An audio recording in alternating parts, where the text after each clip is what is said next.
नमस्कार दोस्तों, स्वागत है आपका हमारे चैनल पर। अजीब मुर्दों का शहर है, ना कोई सुनता है ना बोलता है, बस जिंदा लाशों की तरह चले जा रहे हैं सब। अरे सुनो भैया, ले ये भी बिना देखे निकल गया।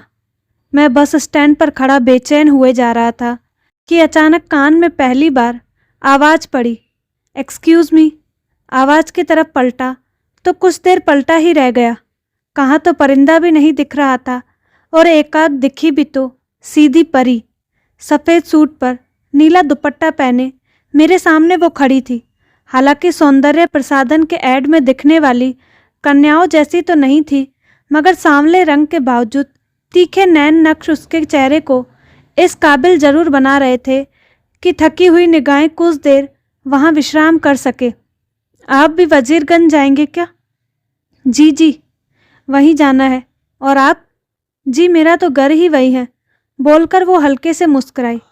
देखिए ना, 1 घंटा तो मुझे ही हो गया है ट्रेन से उतरे, कोई सवारी ही नहीं मिल रही, और किसी से पूछो तो कुछ बताता ही नहीं, कोई कुछ बताएगा भी नहीं। ये छोटा सा शहर है, 10 बजे के बाद यहाँ आवाज़ें क्या, कोई किसी की चीख भी नहीं सुन सकता। फिर आप कैसे इतनी रात? एक्चुअली मेरा यहीं ऑफिस है, अकाउंटेंट हूँ। आज रिटर्न फाइल करने की आखिरी तारीख थी तो लेट हो गई। स्कूटी स्टार्ट नहीं हो रही थी तो सोचा बस स्टॉप की तरफ चलूँ, शायद कोई हेल्प मिल जाए। और देखिए ना, आप मिल गए। उसका इतना कहना था कि मैं आने आसमान की तरफ सर उठाया और एक आंख मारते हुए इस खुशनुमा इत्तेफाक के लिए भगवान जी को बिग थैंक यू बोला। थोड़ी देर उचक उचक कर दोनों सवारी की संभावनाएं तलाशते रहे। जब कोई संभावना नहीं दिखी तो उसने कहा, 2 ही तो किलोमीटर है, पैदल चले क्या? एक तो भूखा, ऊपर से बिरयानी का ऑफर, ठुकराता कैसे? इसी बहाने इस परी के साथ थोड़ा सा वक्त मिलेगा। अरे चलिए ना। नेकी और पूछ पूछ, चांदनी रात, सुनसान सड़क और साथ में अजनबी हसीना। ये सफ़र तो किसी ख्वाब जैसा लग रहा था मुझे। लगा जैसे जिंदगी अब एक नया अध्याय लिखने जा रही थी। मैं चुप चले जा रहा था। कभी दिमाग में एक अजनबी हसीना से यूं मुलाकात गीत गूंजता तो कभी फ्रैंक सिनात्रा का अंग्रेजी classical stranger in the night two lonely people were wandering in the night गूंजता। मुझे समझ नहीं आ रहा था कि बात कहाँ से शुरू करूं। उसी ने सन्नाटे को तोड़ते हुए पूछा, आपको अकेले में डर नहीं लगता? डर मतलब किस तरह का? भूत प्रेत पर तो मैं विश्वास नहीं करता, और कोई लूटेगा तो उस बटुए में 500-600 रुपये और इससे 7,000 के पुराने मोबाइल के अलावा बाबा जी का ठुल्लू भी नहीं मिलेगा। बोलकर मैंने अपने बत्तीसी की झांकी प्रस्तुत की। मेरा मतलब है, जैसे आधी रात में अकेले खड़े हो, कोई छेड़ने लगे या रेप कर दे। हाँ हाँ, रेप? अरे मर्दों का कहीं रेप हुआ है क्या? कोई करे तो सही। ये तो बस फैंटेसी ही बनकर रह गई है हमारे लिए। मेरे गंदे दिमाग ने संदेश दिया कि शायद ये रात यादगार बनने वाली है, वरना ऐसे सवाल क्यों ही पूछती ये, वो भी अजनबी से। इसलिए मैं ज़्यादा बेबाक हो गया था। हंसी क्यों आई तुमको? मैं तो दुआ करती हूँ 2-4 मर्दों का भी रेप होना चाहिए, फिर देखती हूँ उनकी ये फैंटेसी कैसे डरावना सपना बनती है। वो अचानक गुस्से में बिलबिलाने लगी, सॉरी, मेरा वो मतलब नहीं था। खूब समझ रही हूँ आपका मतलब। कहाँ से आए हो आप? दिल्ली से। ओह, फिर तो मुझे आपकी बात पर कोई हैरत नहीं। कुंठा भरी हंसी के साथ उसने अपनी बात खत्म की। आप भी क्या मज़े ले रही हो? 2-4 केस हुए हैं। Oh hello, 2-4? किस दुनिया में जीते हो तुम? अपने डाटा देख लेना। हर दिन रेप होते हैं, हर रिश्ते का चीर हरण किया है तुमने। लड़की छोड़ो, बच्ची और बूढ़ी तक भी तुम्हारी हैवानियत से सुरक्षित नहीं। मर्द बने फिरते हो। मुंह ऐंठते हुए मेरी तरफ देखा उसने। ऐसा नहीं है, सब एक जैसे नहीं होते। हम रेप को क्राइम मानते हैं। अच्छा बताओ, क्या करते हो जब पता लगता है किसी का रेप हुआ है? हम अपना गुस्सा दिखाते हैं। कैसे? कैंडल मार्च निकालकर, ट्वीट करके, फेसबुक पे पोस्ट करके, जस्टिस की मांग करके। कितनी बार किया है ऐसा अब तक? वो एक तो निर्भया वाले टाइम में किया था, फिर आसिफा, फिर 1-2 बार और किया शायद। बस जिम्मेदारी ख़त्म आपकी। 2 दिन गला फाड़ के चिल्लाए, डीपी लगाया, पोस्ट डाली और जिम्मेदारी ख़त्म।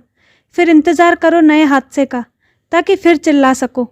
कभी पूछा है अपनी सरकार से, अपने न्यायाधीशों से, पिछली बार चिल्लाए थे, उसके बाद कितने बलात्कारियों को सज़ा हुई? नहीं पूछोगे, क्योंकि तुमने ढोंग किए। तुम्हारी जिम्मेदारी ख़त्म। रोज़ तुम्हारा हैशटैग बदलता है। भागते दौड़ते कुछ नहीं बदलता। सुधार लाने के लिए ठहरना पड़ता है। तुम कभी बदलाव नहीं ला सकते। लिख लो, जब तक बलात्कारियों की वकालत करने वाले रहेंगे, बलात्कार होता रहेगा।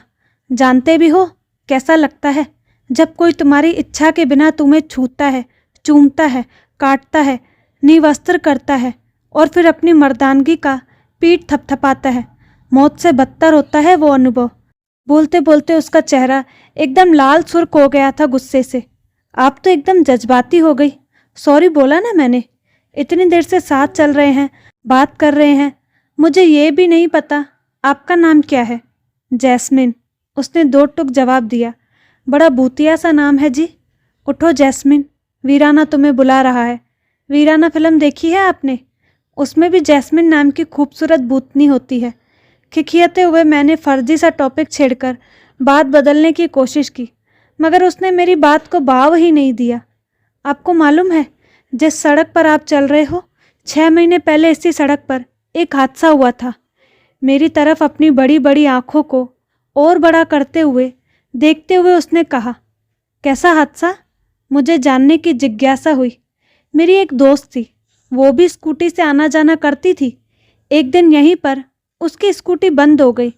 इत्तेफाक था कि उसका फ़ोन उस दिन घर पर ही छूट गया था, जैसे आज मेरा छूट गया। घर पर फ़ोन नहीं कर सकती थी, तो यहीं मदद के इंतज़ार में खड़ी हो गई, ठीक इसी जगह जहाँ पर अभी आप खड़े हो। तभी उसने सामने से एक गाड़ी आती दिखी। मैं सकपका कर रुक गया और पूछा, फिर? छोड़ो, मेरा घर आ गया है। आगे की कहानी फिर कभी। घर आ गया मतलब? यहाँ पर तो कोई घर नहीं। अपने दाईं तरफ देखो। मैंने देखा तो सामने एक नीला बोर्ड लगा था, जिस पर सफ़ेद अक्षरों में लिखा था, आखिरी मंजिल। आखिरी मंजिल? ओ तेरी, ये तो शमशान है। तुम यहाँ? मेरा मतलब आप यहाँ रहते हो? हाँ, यही है मेरा घर। मेरी कई सहेलियाँ रहती हैं यहाँ। एकदम गंभीरता से, बड़े रहस्यमयी अंदाज में मेरी तरफ देखते हुए उसने जवाब दिया, यार मजाक मत करो, मेरी सच में फट रही है। मैं मजाक नहीं कर रही, बस यहीं तक था अपना साथ। अब तुम बताओ, कोई अंतिम इच्छा? भूत, कहाँ फंस गया यार। जय हनुमान ज्ञान गुण सागर, या अल्लाह, या ओम नमः शिवाय, जीजस, मेरी वाहे गुरु दा खालसा। मम्मी, मुझे जाने दो प्लीज़। मैं हाथ जोड़कर गिड़गिड़ाने लगा और मेरी हालत देख वो हंसने लगी। हंसते हुए बोली, अरे शांत शांत, कोई भूत वूत नहीं हूँ मैं। बोलकर वो फिर जोर से हंसने लगी। यार पहले तो हंसना बंद करो। इस वक्त तुम्हारी हंसी उतनी ही डरावनी लग रही है जितनी अंधेरे में झड़ने की आवाज़ें डरावनी लगती है। पैर दिखाओ। यार उल्टे तो नहीं हैं? लो देख लो। और ये तो बताओ, तुम भागे क्यों नहीं? अरे जितना भी तेज़ भागूंगा, भूतनी से तेज़ थोड़ी ना भाग पाऊंगा। ऐसे टाइम के लिए ही मम्मी बोलती थी, हनुमान चालीसा रट लो। तुम एकदम विचित्र हो। बताओ, इतनी सीरियस बात करते करते ऐसा मजाक? तुम समझ से बाहर हो। पुरुष कभी समझ ही कहाँ पाया है नारी को। उसका नारी से संबंध छाती से शुरू होता है और जांघों पर ख़त्म हो जाता है। वो फिर गंभीर हो गई। अरे यार ये छोड़ो, वो बताओ फिर आगे क्या हुआ उस लड़की के साथ? उसे लगा कि फरिश्ते आ गए हैं मदद के लिए। बड़ी उम्मीद से उसने हाथ दिया। गाड़ी रुकी। अंदर से 2 लड़के उतरे। अच्छा फिर? उन्होंने उतरते ही पूछा, कितना लेगी? हम 5 लोग हैं। वो लड़की तो सकपका गई। बोली, भैया आप गलत समझ रहे हो, मेरी स्कूटी ख़राब हो गई है, इसलिए वेट कर रही हूँ कोई हेल्प मिल जाए। तभी अंदर से एक और लड़का उतरा। बोला, तुम हमारा मूड ठीक कर दो, हम तुम्हारी स्कूटी भी ठीक कर देंगे और तुम्हें भी घर तक छोड़ देंगे। तमाचा जड़ना चाहिए था कमीने के गाल पर। बी प्रैक्टिकल यार। वो 5 थे और लड़की अकेली।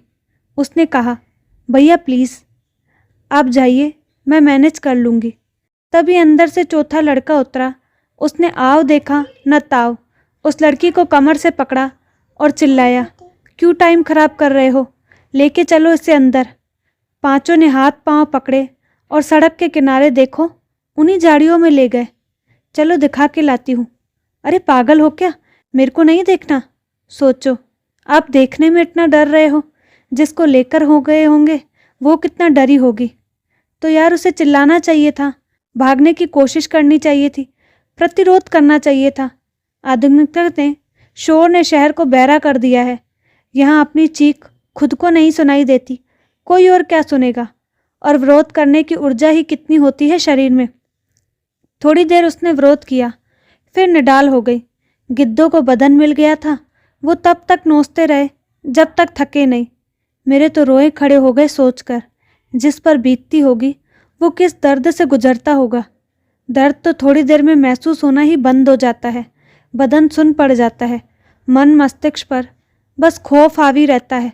लगता है कैसे छूट कर भाग जाऊं। कभी कसाई के हाथ में मुर्गी देखी है तुमने? बस वही छटपटाहट होती है। बोलते बोलते वो रुक गई। क्या हुआ, रुक क्यों गई? ये पेड़ देख रहे हो? हाँ, इसके चारों तरफ वो अक्सर घूमती नजर आती है।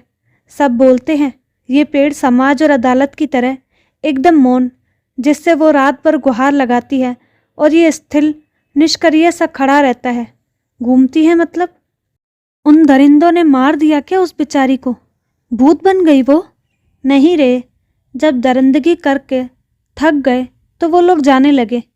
तभी उनमें से एक बोला, इसे जिंदा मत छोड़ो वरना हम फंसेंगे, इसे मार दो। उसके बाद उनमें से एक आया और तब तक गर्दन पर खड़ा रहा जब तक उसे उस लड़की के मरने का यकीन नहीं हुआ। ओह हे भगवान! लेकिन पता है वो मरी नहीं, उसने जीने की उम्मीद नहीं छोड़ी। वो यमराज से लड़ती रही। जब वो उस मुर्दा समझकर चले गए तो उसी हालत में रेंगती हुई वो वापस सड़क तक आई और बेहोश हो गई। सुबह आँख खुली तो हॉस्पिटल में थी और उसकी बेहोशी वाली तस्वीरें सबके मोबाइल पर। यार क्या दोष दूँ किसी को, मैं खुद ऐसा हूँ। लड़कियों की ली कोई निजी तस्वीरें और संबंधों की वीडियो मैं खुद बड़े चाव से देखता और आगे फॉरवर्ड करता हूँ। कभी सोचता ही नहीं इससे किसी की इज्जत और आबरू का क्या होगा। फिर बची क्या वो? मैंने आगे जानने की इच्छा जाहिर की। आगे की कहानी तुम्हें सुबह बताऊंगी। मेरा घर आ गया है, वो रहा लेफ्ट में सेकंड वाला। मेरा नंबर ले लो, सुबह फ़ोन करना। आपको भी उधर ही जाना है, मुझे भी, तो साथ चल लेंगे। और हाँ, टाइम से आना, लेट मत होना। हाँ पक्का पक्का, लेट नहीं होऊंगा। पर ये तो बताओ, इतना कुछ कैसे जानती हो उस लड़की के बारे में? अरे बुद्धू, बाकी सारी बातें कल। इतना बोलते हुए अपने घर की तरफ वो हाथ हिलाकर चल पड़ी। मैंने भी अलविदा कहा और अपने ठिकाने पहुंचा। जैसे तैसे रात कटी। एक अजीब सी बेताबी थी जैस्मिन से मिलने की। घड़ी देखते देखते रात गुजर गई। सुबह उठा, तैयार हुआ और जैस्मिन के घर के बाहर पहुंचकर फ़ोन किया। हेलो, कौन? हेलो सर, जैस्मिन से बात हो जाएगी? जैस्मिन से? बेटा आप कौन? अंकल, फ्रेंड हूँ उसका, घर के बाहर उसका वेट कर रहा हूँ। ओके बेटा, वो नहा रही है, घर आ जाओ। बाहर कब तक खड़े रहोगे? ठीक है अंकल जी। मैं सरपट घर पहुँचा, घंटी बजाई। एक तकरीबन 55-60 साल के व्यक्ति ने दरवाज़ा खोला। उम्र की लकीरों चेहरे पर डेरा जमाए हुए थी। आँख पर उनके मोटा चश्मा लगा था। सफ़ेद कुर्ता पैजामा पहने मेरे सामने खड़े थे। नमस्ते सर, वो जैस्मिन। हाँ हाँ, वो नहा रही है, आओ बैठो। और बताओ, कब से जानते हो जैस्मिन को? कहाँ मिले पहली बार? अंकल, वो दिल्ली में रहता हूँ मैं। कल रात बस स्टैंड पर सवारी ढूंढ रहा था तो वहीं मुलाकात हुई। उसकी स्कूटी खराब हो गई थी तो पैदल आए दोनों। वहीं रास्ते में जान पहचान हुई। एक रात की जान पहचान में घर तक चले आए। अरे नहीं अंकल, वो रास्ते भर अपने किसी फ्रेंड की कहानी सुनाती हुई आई थी। कहानी पूरी होती इससे पहले घर आ गया। बोली बाकी कल बताऊंगी। अभी मुझे भी उधर ही जाना है तो सोचा साथ चले जाएंगे और कहानी भी पूरी हो जाएगी। कहाँ तक सुनाया उसने? अंकल, वो हॉस्पिटल तक। आप भी जानते हैं क्या उस कहानी के बारे में? कौन नहीं जानता, तुमने शायद कभी जानने की कोशिश ही नहीं की। आगे मैं सुनाता हूँ। लड़कर बाज के झुंडों से जब घायल चिड़िया पहुंची घर, होश में आई तो आभास हुआ उसके पर गए हैं कुतर। बेड के कोने में रात दिन देर तलक बस रोती थी, चीखती उठती पापा पापा, 2 घड़ी भर घर सोती थी। दिन में कई कई बार चेहरा धोती, दसियों बार नहाती थी। शीशे में देखकर अपना चेहरा जोर से चिल्लाती थी। सजा मिली किस जुर्म की, मुझको मन नहीं रहा साध मेरा, वक्ष और योनि की स्वामिनी हूँ क्या, यही अपराध मेरा। किसी वीर रस के कवि की तरह लयबद्ध कहानी बताकर वो थोड़े चुप हुए। हे भगवान, वो तो डिप्रेशन में चली गई। फिर अंकल जी, उसकी काउंसलिंग नहीं कराई क्या उसके पेरेंट्स ने? बाप ने समझाया, बिटिया हाथ से है, जीवन के हिस्से हिस्से होता कुछ भी भंग नहीं। भूल जाओ समझकर दुस्वप्न, रखो ये विस्मृति संग नहीं। नई ऊर्जा से नए जीवन का फिर आगाज करो, जैसे पहले करती थी फिर वो सारे काज करो। टचवुड, उनके पापा की सराहना करनी बनती है। मतलब सब ठीक हो गया फिर? मेरी बात सुनकर अंकल जी मुस्कुराए और आगे बताना शुरू किया। कोई फिर से जीना चाहे तो ये लोग कहाँ सह पाते हैं, कुरेद कुरेद कर बीती बातें हर दिन याद दिलाते हैं। क्या हुआ कैसे हुआ, तेरी भी कुछ गलती होगी। कपड़ा तंग पहना होगा या रात में बाहर टहलती होगी, या पीकर बाहर निकली होगी यार के संग, गिर पड़ी होगी सड़क पे होकर मलंग। आधी रात में सुनसान सड़क पर किसका था इसको इंतज़ार, हमको तो लगता है ये करती है देह व्यापार। सूझा न कुछ रास्ता जब अपना अपराध छुपाने का, इल्ज़ाम लगा दिया इससे जिस्म के लुट जाने का। फिर चुप होकर अंकल जी हाँफने लगे, क्योंकि इस बार बड़े ऊंचे स्वर में कविता पाठ करके समाज का दर्पण सामने रखा उन्होंने। समाज का दर्पण जब सामने रखा गया तो उसमें मुझे अपना घिनौना चेहरा दिखने लगा। मैं भी तो उनमें से ही हूँ। मुझे खुद पर, अपनी सोच पर घिन आने लगी। कैसे हम मर्डर से भी व्यावया इस अपराध पर 2 दिन झूठ मूठ चिल्लाकर चुप्पी साध लेते हैं। हम दिखाते हैं हमें फिक्र है, लेकिन अपने रोटी पानी में इतने मशगूल रहते हैं कि 4 शब्दों के अलावा हमारा कोई योगदान नहीं होता। फिर क्या हुआ अंकल जी? गैरों से लड़कर आई लक्ष्मी अपनों से हार गई। एक रात कमरे से निकलकर टहलने के बहाने बाहर गई। पीछे एक बाप भी है, वो पापा की गुड़िया भूल गई। डाला गले में नीला दुपट्टा, उस पेड़ पर झूल गई।